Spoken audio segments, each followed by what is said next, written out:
naging dahilan ng pakikipag-break ni Vince Maristella sa girlfriend niya? A. Nahuli niya ang girlfriend na kachat ang ex nito. Uy! Or B. Pinapili siya ng girlfriend niya, ako o pag-aartista. Yes. Siyempre, alam mo yan. Siyempre, Kwento si sa'yo Charlie. yan. Oo, close mo yun. Bilang medyo na-close ko naman si Vince sa loob. Feeling ko, Naikwento sa'yo, di ba? may kwento sa akin. Oo. Yan. Ang kwento niya kasi, madami siyang ginagawa sa buhay. Nag-aartista siya, Ayan. businessman siya, Oo. tsaka lover boy yan si Vince. Yes. Kaya, pinapili napili. siya kung businessman, artista ba, or lover boy. Ayun. Eh, syempre, gusto niya 3-in-1 lamig laman. 3-in-1. Ah. Aba, akalain mo. Parang kape. Mahilig Parang pala kape magkape lang talaga yan. siya. Ayo, ano masasabi niyo? Nag-closure. Wag mo lang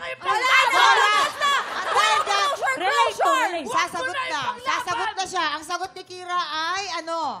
A. Nahuli niya ang girlfriend niya nakachat ang ex or pinapili siya ng girlfriend niya, ako o pag-artista? I think mas matitiis ni Vince yung yung pagpipiliin siya ng yung Oo. love life or pag-artista. Pero yung ex Mahuli talaga, ang ex. ex talaga. Yes. So, Okay. I So, give sa my madaling- answer to you. Yan. Ayan, So, bahala yun ka. daw, nahuli daw kachat ang ex.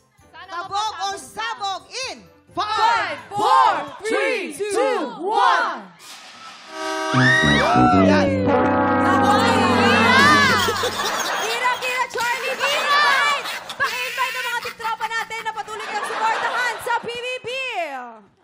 Kira, hindi ka nakikinig Gabi-gabi sa akin, yan. oh. Nakinig na ako sa iyo, Day. Ako. Ano to? PBB.